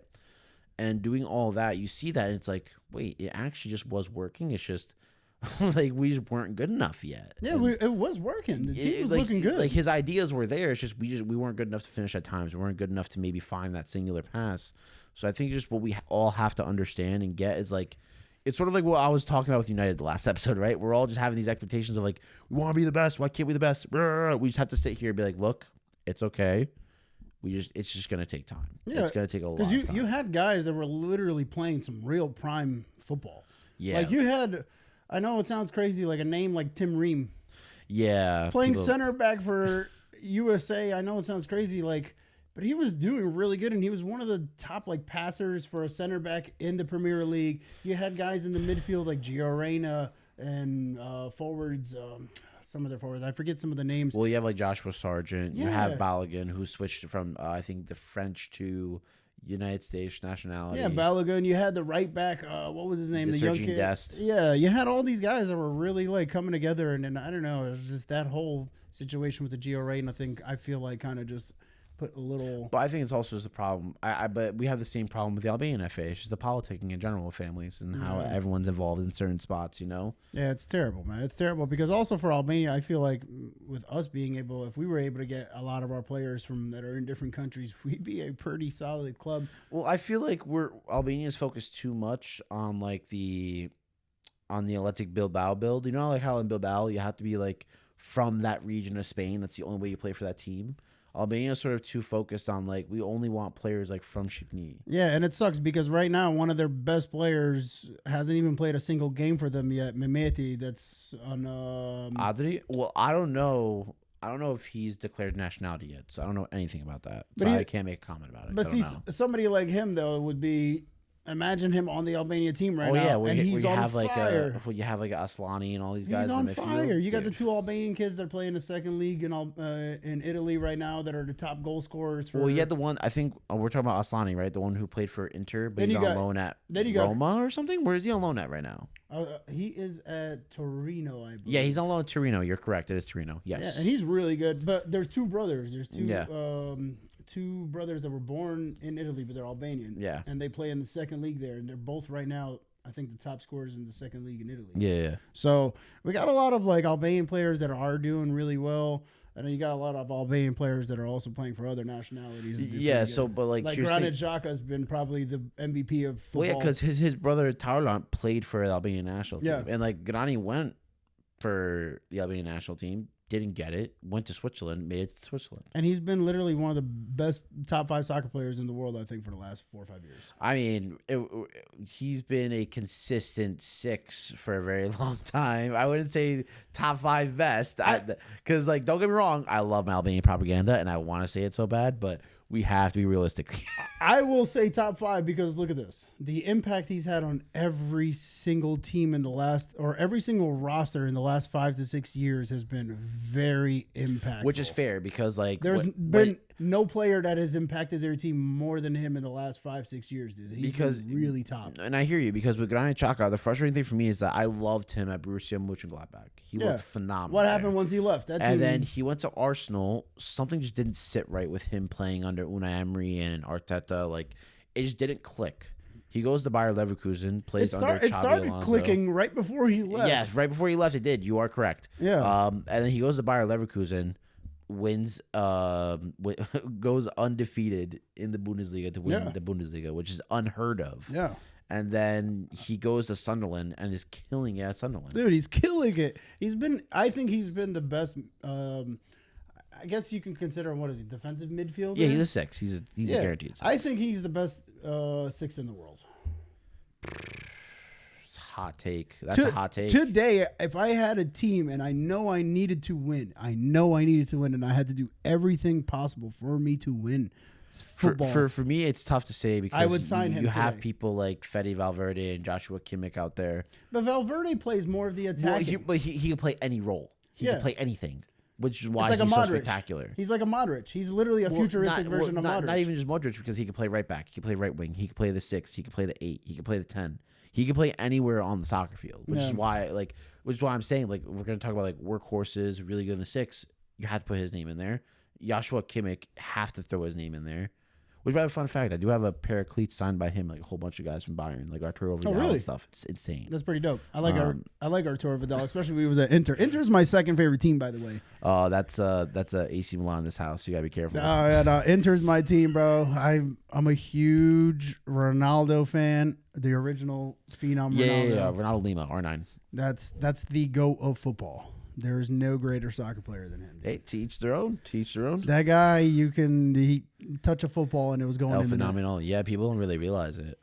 Even myself, because like I didn't really get to enjoy his prime growing up. Really, His arc was short, but I think people seen the incredible feats. the incredible things that he did between that span, and it was just some of the sexiest football you've ever seen in your life, guys. Honestly, he had a right foot of God, and that guy, even his left foot, dude, could score goals with either foot. You're 100% right about that. R9 is a treasure. But here's the thing, he's in that class of football as a lot of people don't know about anymore because of that Ronaldo Messi blow up of just 2 spectacular phenoms, right? Yeah. That's what's so tough about football. It moves so fast. Yeah. But like right now, who would you consider that's really a phenom? Well, right now I think there's a big problem in soccer because I think There's no identity. Exactly. It's gotten to a point where I used to believe football used to be where it's like coaches have tactics, right? 100%. You need tactics in a game. I used to believe where it's like, okay, there's tactics, but then there's still the individuality, right? So it's like Chelsea's a prime example. Like Jose Mourinho had his tactics for how he wanted Chelsea to defend, how he wanted to build out, but he knew if Eden Hazard's on the pitch, he's gonna find a way to get the Game win. time or Like, Didier Drogba. Yeah, like even Drogba, right? Like, but I was using Hazard as an example because I think he's the prime example of individuality of a player who never trained at training, never really did much. Yeah, but he's like Allen Iverson. yeah, like literally, yeah, exactly. He would just like mess around at training, and when it came to game time, he was no one matched him. He was a hawk. Yeah. Yeah. And I think that's one of the. Now I choose Hazard as an example, but I think it's one of the biggest issues because like we don't have those personalities like even as Zlatan anymore. No, there's no polarizing figure. Even in the NBA, Yeah. this is something I've said something about the NBA and NFL Yep. right now. They don't allow you to be a polarizing figure anymore. And which is why, like, I'm shocked that we see people like a Cam Scattaboo and a Jackson Dart. Yeah. Because I didn't think that was even allowed for personality wise in these like in the NFL anymore. No, it's all died. It's all died, and this is why also sports since COVID for me has really fallen out of favor. All from soccer to football. I actually stopped watching the NFL during COVID. I just started watching NFL again this year after. I haven't. Just because of how I feel like star power and you're not allowed to be yourself anymore. Yeah. Has damaged sports in the world. Now you have to be because this everything's business tied. guy. Yeah, everything's tied to a sponsor. Everything's tied to a this or that. But at the end of the day, like I'm not liking a famous music star because they're a robot. I'm liking them for who they are. Yeah, exactly. So at the end of the day, if you're not allowed to love your favorite athlete because he's out here being funny, it's like Anthony Edwards now in the NBA. Oh, they want him to be like Michael Jordan, but then he comes out on national TV and says a curse word on TV. Oh, Yeah. what is this? They Why wanna is he fine being him and, himself? yeah, exactly. It's like, come on, dude. We live in America. It's 2026 nowadays. You should be allowed to be yourself at the same time, also be professional and allow yourself to be this polarizing figure. And that's why I loved Zlatan, and I still love Zlatan so much because that dude does not care. He'll get in an interview, say what he wants, say what he feels. He'll tell you how it is. If you don't like it, that's your problem. I think it's also my frustration, right? Like working in sports media right now and being a part of a communications team is just so frustrating because the number one goal we have is to tell the players' stories. Yeah. Like we want you to care about these guys because we care about them. Like I'm gonna talk about Adri nonstop because I love the kid. I'm so proud of the kid, right? Yeah. I want to give shout outs to like I want to think of a random name at Red Bull. Hold on. I'm not like a main starter. I want to think of like a random name. Like I want to give shout outs to like AJ Marcucci because when I first started doing my media gigs in college, right, working for the radio station, I was covering Red Bull 2 games. And being able to see him shine for RB2 when he was first getting his touts for maybe make it to the first team, like stuff like that excites me. And I think is something where I would love for people to like understand more. Like I wish everyone that's watching could come to a Red Bull game and just understand why it's so great to watch it and why the team is great. Like I wish people could come and be like, oh, like Ethan Horvath, he's such a cool dude. I want to know why. I have to come to an MLS game with you because I've actually never been to an MLS game. Yeah. And I want to experience it because a lot of people have said the MLS experience over the last 3-4 years has become really cool. Well, to me, it's always been good. So I think that's sort of like the one thing. It's like, because I've been going to Red Bull games ever since I was like my first Red Bull game I went to was when Thierry Henry scored his class what's it called? Why am I blanking on the name? It's when he scored from the corner. Yeah, I know what you're talking Yeah, about. I don't know why I'm blanking on the name of the type of goal it's called. Wow, I feel so like I feel so ashamed in a way. Like wow, the soccer guy doesn't know the term. That's embarrassing. Besides the point. Don't worry. Besides the point. I'm gonna remember it after we're done recording, and I'm gonna be so upset. Like I'm actually gonna write it. You know what? This is actually like when I do a little intro part at the beginning, and then it cuts to the intro music. Yeah, that's what this part's gonna be right now. No. We forgot Thierry. I'm sorry. We forgot. No, but like something like that. Like seeing him score from the corner was my first ever live soccer game I ever went to. Wow. Or seeing Bradley Ray Phillips, who like I'm very fortunate enough when he sees me, he daps me up and says, "Yo, what's up, Artie?" Which I never thought would happen in my life. Right. Seeing someone like him play and being so like infectious with the fans, like that's something where it's like it's always been a part of it for me. I think now I'm just very grateful that more people are starting to understand that as well. That dude Bradley Wright Phillips, his brother always used to be. Oh, Sean Wright Phillips. He always had like 99 speed in FIFA. Dude, yeah, crazy. It's so insane. It's just a shame he played for City, bro. It But really is a shame. It is crazy. I feel like, though, I would like to see more. If USA could do it where they do bring in more talent from overseas and stuff too, that would be cool if they can continue to keep bringing people over here and making the MLS bigger. I think the MLS is very cool. They've expanded so many teams. Yeah. And it's cool to see all these teams joining and becoming great. Seeing all these new fans. Like, I like the fact that I can talk to Americans about football and soccer nowadays, because prior to 10 years ago, I used to tell people soccer's my favorite sport. And they'd be like, oh, yeah.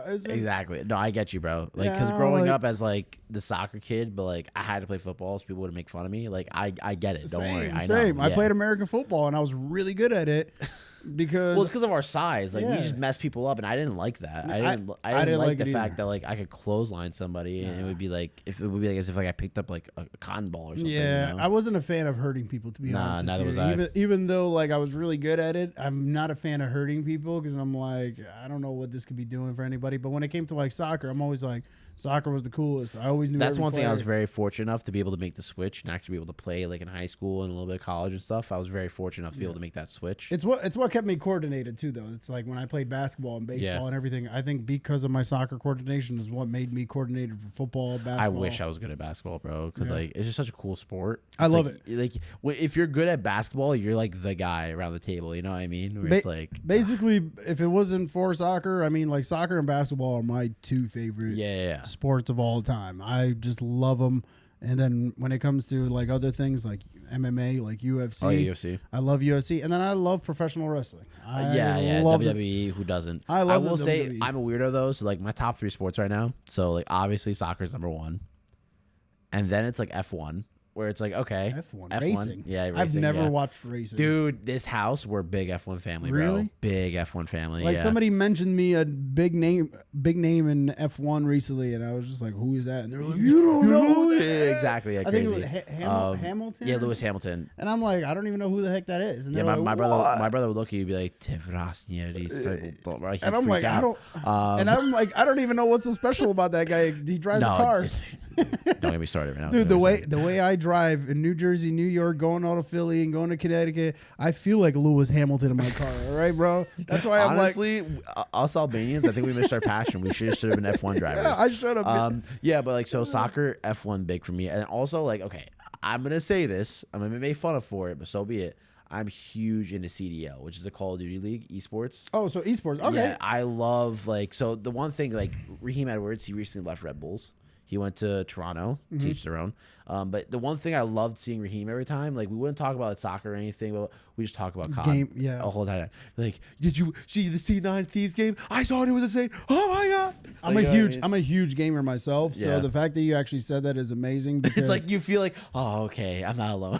dude, till this day, I tell everybody my 2 dreams in life were either be a professional wrestler or a professional gamer, and I didn't do either one of them, and I'm so sad to this day that I didn't do one of them. Hey, it's not over. Because I was ranked in Call of Duty when I played, Yeah. when I was in high school and in college times, ranked in FIFA.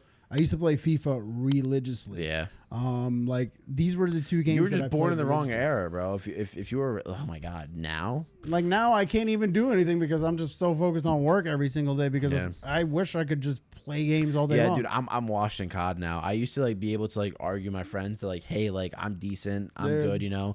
But like now with like these like omni movement, G slide, bounce up, left, right, I'm like, nah, I'm cooked. I'm officially unk. I'm not good anymore, bro. I'm just not. I'm dropping, dude. Last night I was playing ranked with my friends because like they like to play ranked Call of Duty, like as if they're in the CDL, whatever, fine. I dropped like a 0.8. I'm like, dude, I'm just not what I used to be. I'm really not. Like I'll man. play Team Deathmatch and everybody's like, why do you still play Team Deathmatch? It's pointless. I'm like, I love Team Deathmatch. Dude, we were playing S&D and I went like 5 and 8 and I was so upset with myself. I was like, what has my life become, bro? God. I can't play search anymore. I'm not good at search anymore. No, I just don't have the patience for any of it anymore. Even with FIFA, like after FIFA 22, right before it came into EA, EAFC. Like that was really like the last FIFA I played, and ever since then I'm like, man, it's just not.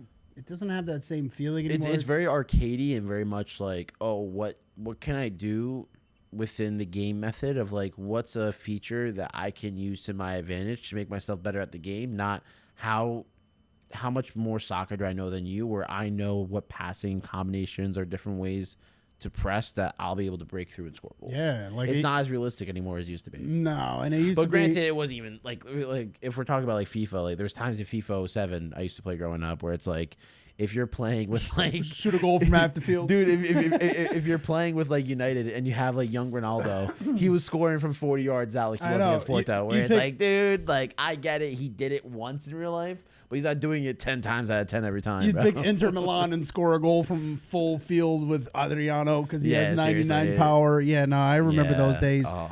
It was just different, but it's still like I felt like the authenticity of the game was just a lot more. Like even though the games maybe graphically look a lot more realistic now, the feeling of the games are not what they used to be anymore. And I just feel like it's just I don't know. It's become so different. But I feel like how to go back to all the lust of like these stars and I feel like sports in general have just lost their stardom. They've lost the feeling of being able to get that. They're stardom in the wrong way. It's like people think they're stars even though they haven't done anything. Like my biggest problem right now is like seeing players like Rodrigo and Vinny where it's like, cool, I get it. Like you guys won a couple Champions Leagues, but like that wasn't because of your performance. Yeah, no. That wasn't because of you. Ever right? since then, they haven't done anything. Yeah, it's like people don't realize I think how influential that class of like having like a Toni Kroos, Luka Modric, a Casemiro, and all these guys in the team. Like I don't Sergio Ramos, bro. I would pay that guy $1 billion to be on my team as a center back if I was in any his prime. team. Yeah, dude. Any coach in their rightful mind, if you do not have a player like if you do not yearn to go get somebody like a Sergio Ramos on your team, you'd be crazy. Yeah, because that guy is a true captain, a true general, a true person that rides for their teammates. I haven't seen anybody at Real Madrid ride for another player when they get tackled or something like Sergio Ramos. Sergio Ramos and Pepe, those two. And they were a dynamic duo. And Pepe. Yeah. So like you don't even see that in football or soccer anymore. Well, again, but that's we're talking about the individuality, right? I think it's one of the bigger problems where it's like we don't get that individualism that we used to get, where it's like when we like. But what do you think changed that? Is it coaching? Is it perspective of fans? Is it? I think honestly, ownership? It's a mixture of. And who changed that? Like who? Actually, you know what? It's not even a mixture. I'm just gonna say I think it's the media's problem because the media gave these managers too much power in. Like, don't get me wrong. I'm gonna say this right. Like Sir Alex Ferguson, his tactics meant everything, right? Mm-hmm. Tactics mean a lot, but he also knew he had to get the most out of his players. And getting the most out of like a Rooney, a Chicharito, a Ji-Sung Park. or Ji-Sung Park. Bro, Ji-Sung Park was a 5-star level midfielder whenever he played for Sir Alex Ferguson. Yeah, dude, and it's like Paul Scholes. Like people all don't these get like guys. there was games where Sir Alex only had Wayne Rooney, and then he had 9 defenders behind him, and then the goalkeeper. That's it. Like I think people forget where it's like I get how much like tactics mean coming from someone who is working to get their professional coaching licenses. Like I have my C right now. I'm working towards my B and my A and stuff. Like, I'm working towards it, and I get how important it is, right? Yeah. Especially being around that scene nonstop. I understand completely, but now we're at a point where talking about at one point, like we were talking about this last episode, talking about a Ruben Amorim and how his 3-4-3 works means more than the personality of a Bruno Fernandes. Like, that's not how football used to be. Like, when people used to talk about Spurs back in the day, it was, oh my God, who's Gareth Bale? Who's this guy? He looks amazing. No one spoke about how like they just brought this manager in and he does X, Y, and Z. It was just about Gareth Bale and him breaking out. You know, that's like one of the bigger problems we have now. Yeah, I feel like it's just become such a wild world in the whole football soccer field of it because before like. I don't know. You had all this hoopla, and I feel like it made the game more exciting. Now it's not as exciting as it was before. I feel like it needs its star power back some way, somehow. You need your stars. Well, it's the different stories that you'd be able to tell. I think that's what we all forget is like soccer was big about telling storylines. When people used to talk about Francesco Totti, they spoke about the one club man. Like he was at Roma for all of his career. Yeah. When people like, granted, I'm not the biggest fan of his punditry, and not because I don't think he's good enough. I think there's too many times where he uses his bias for the team he used to play for, not his actual tactical breakdowns, but which we could get more of. I feel like I know who you're gonna say. But like Jamie Carragher, right? Jamie Carragher, like when he wants to be an actual football pundit, he's actually stellar. Yeah, he's like, not bad. I'm so impressed at times. He's with him. not bad. But then there's other times where he just like talks at like there's no better way. There's no easier way to say this. I'm just gonna say it like this. He just talks out of his ass, bro. Yeah, he'll He really ride does. for Liverpool a little bit too much. Like when it came to Mo Salah, and he was calling Mo Salah Look, I get it. Like Mohamed Salah, Egyptian Muslim player doing really well in the Premier League. Like, I want to support him a lot. But we have to understand he's not to like the level of like your TT Henrys or your Cristiano Ronaldo. But at the end of the day, he brought something to Liverpool and for Liverpool that they hadn't seen in many, many years. But the thing is, people will try to credit Jurgen Klopp over Mohamed Salah, which I think it has to be how it used to be back in the day. People used to talk about how great of a manager Sir Alex Ferguson was, but they'd be like, "Oh, look how great the class '92 is with Nicky Butt and Beckham and all these guys and Paul Scholes." It's like there's a mixture of both. It's not just one. Like if you took Salah out of that team for the last 7 years, they'd be nowhere. Oh yeah, 100%. You're not wrong about that. They'd be nowhere. And I don't know. I just feel like, like you're going to Jamie Carragher. Like, yeah, I mean, sometimes some people I feel like do talk out of their ass and it's crazy. But like, I don't know. There's certain situations where I don't like seeing, the way some guys are perpetuated into the world today.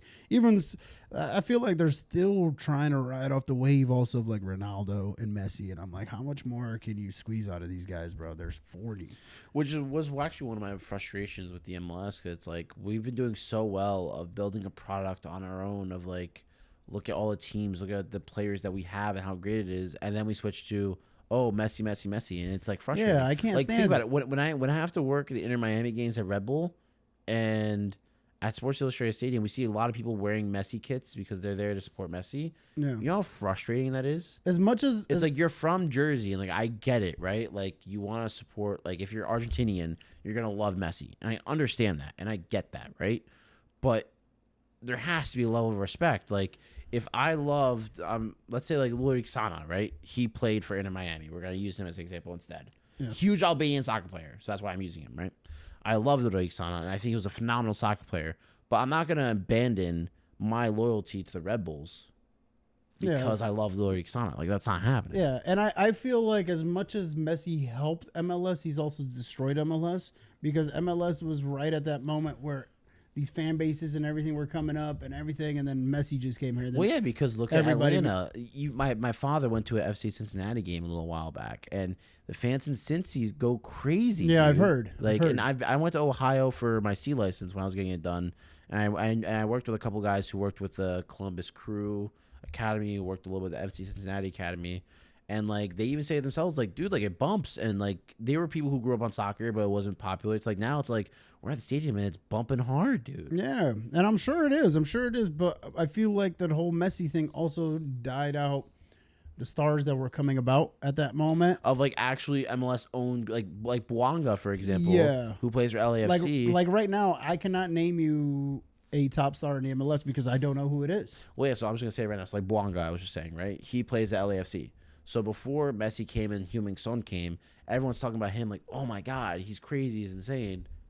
And then Messi comes in, and then they bring in Jordi Alba, and then they bring in Busquets, Yeah. and they bring in Rodrigo de Paul. And how is that possible when I look into all these teams and they're like, you're allowed to sign one massive Well, here's the thing, international star, so- and now they got 5 of them. So Inter Miami, so Busquets retired, so they lost the DP slot there. So they did loopholes. And then but even before all that happened, they bought an international spot from Colorado, and then Rodrigo de Paul was here on loan at Inter Miami. And they're still not that good, From Atletico which is Madrid. crazy.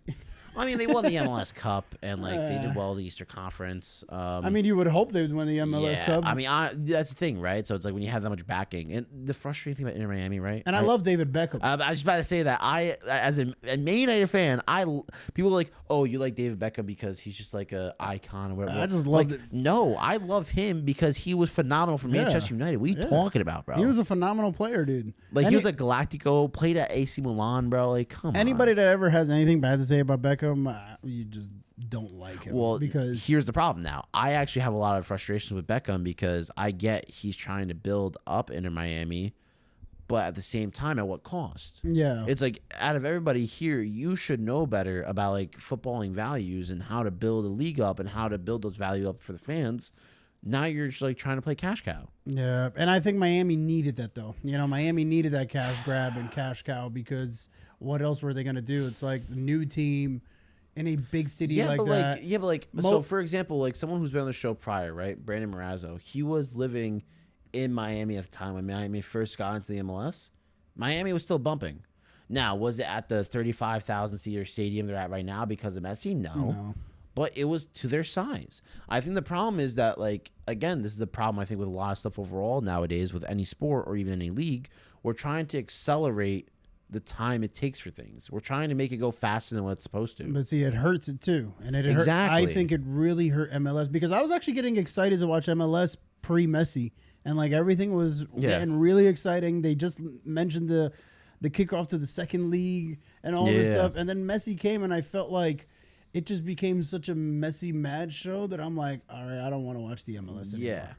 And that I felt like that happened every single time they brought a star from Europe. And I'm like, even though I love Zlatan, even though like David Beckham was Zlatan at LA Galaxy was so cool though. Zlatan was perfect though because he came here, he made it a show and had fun with it. Messi came here and he's been here and he's boring. By the way, no one did it cool as Zlatan. He came to LA, bought out a page in the LA Times, and said, I am Zlatan. I have arrived. Yeah. Like, dude, what a better introduction to a sports team. He's a perfect personality. Somebody like Messi. Messi, honestly, as much of a superstar as he's been, what actual superstar type of personality trait does he actually have? He's a quiet person. Never gets on camera, never gets on TV. He's not even exciting. If I'm going to be spending all this money to go watch somebody, like I want to watch somebody that riles the crowd. Who's like more like eccentric. I know what you're trying to say. I want to see somebody that makes the crowd go crazy, is bickering back and forth with somebody. I want to see this. He just walks away from everything. 10 of his teammates run to him when he gets tackled. The other opposing players are fighting with the 10 teammates, and not his him. bodyguard runs onto the field. Yeah, his body. It's like a debacle. It's such it's a thing that I don't like seeing because I feel like it has ruined the MLS in a way. I do encourage you to honestly preferably for me, go to a Rebel game. I got to get to a game with you. I'll find a way. If not, honestly, even go to like if you're gonna be in the Philly area, Philadelphia Union. Don't like the Union whatsoever. Despise them. But again, great place to go. Once a New York City FC builds their new stadium next to Citi Field, I think it's a good shout for you to go. Yeah. I think when you get more invested into a local team, it's just more enjoyable. I think that's what's also my issue also. And like I live in Connecticut. Exactly. Yeah. And like having a local team, it's always somebody from New York or New Jersey or Massachusetts. And I'm always tired of that too. And I'm like, I want to have a Connecticut team. Well, there is Connecticut United. I think they're USL. Yeah. I mean, if you're interested. Interested. It's like needs to be a little bit more massive. Well, beggars can't be choosers, bro. Beggars can't be. I gave you something. You. I just threw one at you. You're like, I feel you. Yeah. But it's like they're not like even prominent yet. It's gonna be years until they're any type of prominent think about in it. Connecticut. You'll be a day one though. If they ever blow up. That is true. Imagine being like, yeah, you know what? I was a Connecticut United fan before any of you knew what it was. That Try is true. me. That actually is true. That actually is very true. And I feel like I probably should make some sort of like outreach or effort to making that happen. But yeah, no, I definitely I would like to become a fan of one of these teams and would like to be like a core fan of something like New York Red Bull or anything like that because it is something I do appreciate, and I do appreciate the game of soccer. And I do want Americans to open their arms more to soccer as well. And they have.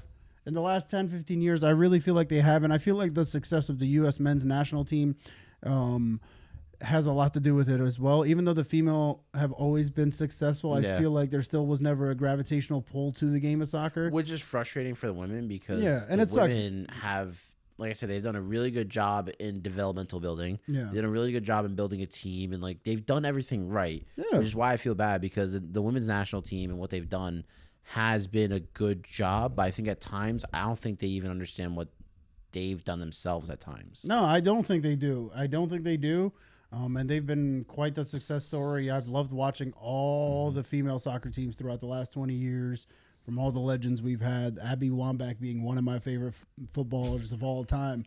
I mean, she was amazing. What a shout, by the way. I thought you were going to say like Alex Morgan or something. Abby Wambach is a crazy shout, and I love it, bro. Like I love it. I loved watching her play. I just thought like seeing her play, the fact that she had a crazy personality as well. Like she enjoyed the game. You could tell she enjoyed the game, but she was equally good at it. Like you put her on a 100%. field, she was heading goals, scoring goals outside the box, in the box, whatever it was. She was really cool. But just her and just plenty other names. I mean, I can't think of too many names right now off the top of my head, but you had so many other females that were great at what they did. Even the males, I've always supported like Landon Donovan. Yeah. I've always been a big Clint Dempsey supporter.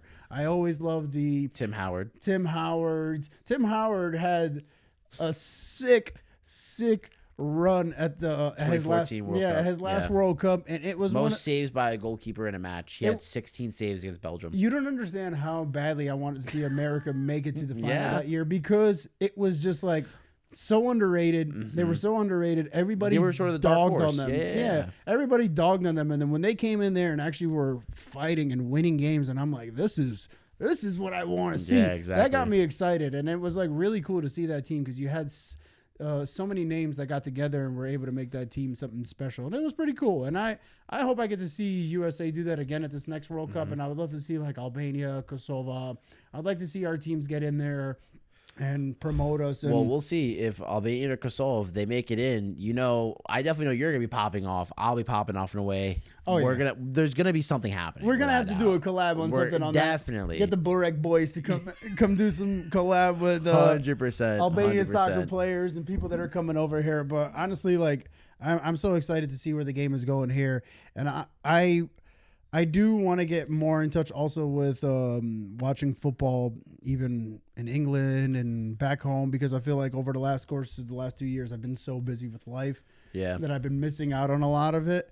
But it's That'd actually be a crazy video. Imagine I fly to Albania to watch the Albanian First League, and like how oh my god, that'd be crazy. and I hear That'd it's, actually be I hear nuts. it's been getting exciting over there too. Oh, with their- dude, with KF Pristina, bro, dude, it's going crazy.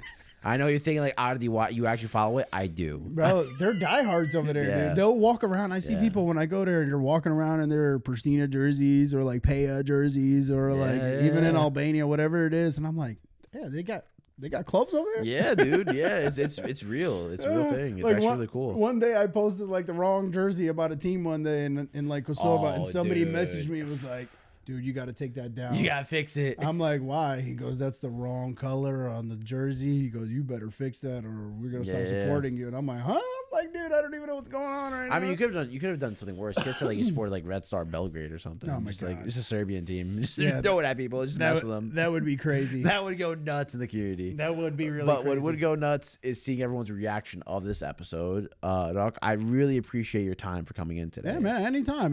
Honestly, we could talk for way more hours, but we both got things to do. Yeah, I know. Like I feel like we need to hash it here, and then we're gonna get part 2 soon. Hopefully, who knows?